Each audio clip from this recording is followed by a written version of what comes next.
நடிகர் முத்துக்காளை தன்னுடைய மனைவிக்கு மூளையில் இரத்த கசிவு ஏற்பட்டு ஹாஸ்பிட்டலில் இருப்பதாக கண்ணீருடன் ஒரு வீடியோ வெளியிட்டிருக்கிறார்.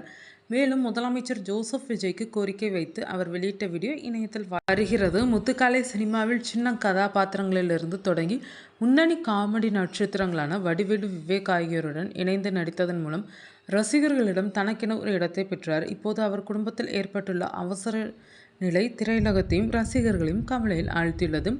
இந்த நிலையில் அவரது மனைவி மாலதிக்கு திடீரென மூளையில் இரத்த கசிவு ஏற்பட்டுள்ளது. 47 வயதான அவர் உடனடியாக மருத்துவமனையில் அனுமதிக்கப்பட்டார். அறுவை சிகிச்சை செய்யப்பட்டாலும் அதன் பின்னர் ஏற்பட்ட தொற்று காரணமாக கடந்த 17 நாட்களாக சுயநினைவு இன்றி சிகிச்சை பெற்று வருகிறார். மேலும் அவருக்கு சுவாசிப்பதிலும் சிரமம் இருப்பதாக கூறப்படுகிறது. மருத்துவர்கள் மேல் சிகிச்சை அவசியம் என்று அறிவுறுத்தியுள்ள நிலையில் குடும்பம் பெரும் பொருளாதார சிக்கலில் சிக்கியுள்ளது. இதனால் மனவேதனையில் உள்ள முத்துக்காளை தமிழக முதலமைச்சரான விஜய் அவர்களிடம் உதவி கோரிக்கை வைத்துள்ளார். 17 நாட்களாக தனியாக போராடி வருகிறேன் என்று அவர் உருக்கமாக தெரிவித்துள்ளார். முத்துக்காளை விஜயுடன் யூத், தமிழன், மின்சார கண்ணா, பகவதி, சுறா போன்ற பல படங்களில் நடித்திருக்கிறார் என்பது குறிப்பிடத்தக்கது. அதனால் ஒரே துறையை சேர்ந்த நடிகரின் இந்த துயர நிலைக்கு முதலமைச்சர் உதவி செய்வாரா என்ற எதிர்பார்ப்பு திரையுலகத்திலும் ரசிகர்களிடமும் அதிகரித்துள்ளது. ராஜபாளையத்தை சேர்ந்த முத்துக்காளை முதலில் ஸ்டண்ட் கலைஞராக வேண்டும் என்று கனவுடன் சென்னை வந்தவர். ஆனால் சினிமா அவருக்கு உடனடி வாய்ப்புகள் வழங்கவில்லை. பல நாட்கள் வறுமையில் தவித்த அவர் ஏவிஎம் புரொடக்ஷன்ஸ் நிறுவனத்தில் சின்ன வேலைகளையும் செய்தார். வாழ்க்கையின் கடினங்களை தாங்கிய அவர் பின்னர் சினிமாவில் சிறு கதாபாத்திரங்களில் நடிக்க தொடங்கினார்.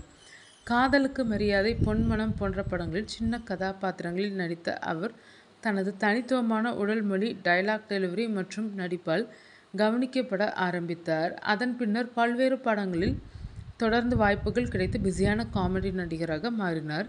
சிக்கன் 65 காமெடி, பூசணிக்காய் உடைக்கும் காட்சி, செத்து செத்து விளையாடுவா போன்ற பல காமெடி காட்சிகள் அவருக்கு ரசிகர்களிடையே பெரிய வரவேற்பை பெற்று தந்தனர். குறிப்பாக வடிவேலு மற்றும் விவேக் இணைந்து நடித்த காமெடி காட்சிகளில் முத்துக்காளையின் நடிப்பு ரசிகர்களால் மறக்க முடியாததாக உள்ளது. நடிகராக மட்டுமல்லாமல் வாழ்க்கையில் ஒரு முக்கியமான திருப்பத்தை ஏற்படுத்தியவர் முத்துக்காளை. ஒரு கட்டத்தில் குடிப்பழக்கத்திற்கு அடிமையான அவர் அதிலிருந்து மீண்டு தனது வாழ்க்கையை மாற்றிக்கொண்டார். 50 வயதில் 3 பட்டப்படிப்புகளை முடித்து படிப்புக்கு வயது ஒரு தடை இல்லை என்பதை நிரூபித்தார். இது பலருக்கும் ஊக்கமாக இருந்தது. அவரது குடும்ப வாழ்க்கையிலும் கல்விக்கு முக்கியத்துவம் அளித்து தனது மகனையும் நல்ல முறையில் படிக்க செய்து வருகிறார். சமூக வலைதளங்களில் முத்துக்காளைக்கு ஆதரவாக ரசிகர்கள் குரல் கொடுத்து வருகின்றனர். பலரும் அவரது மனைவி விரைவில் குணமடைய வேண்டி பிரார்த்தனை செய்து வருகின்றனர். பல சோதனைகளை கடந்து வந்த முத்துக்காளையின் வாழ்க்கை மீண்டும் ஒரு கடினமான கட்டத்தை சந்தித்துள்ள நிலையில் அவருக்கு உதவி கிடைக்குமா என்பது தற்போது அனைவரும் கவனித்து வரும் விஷயமாக உள்ளது.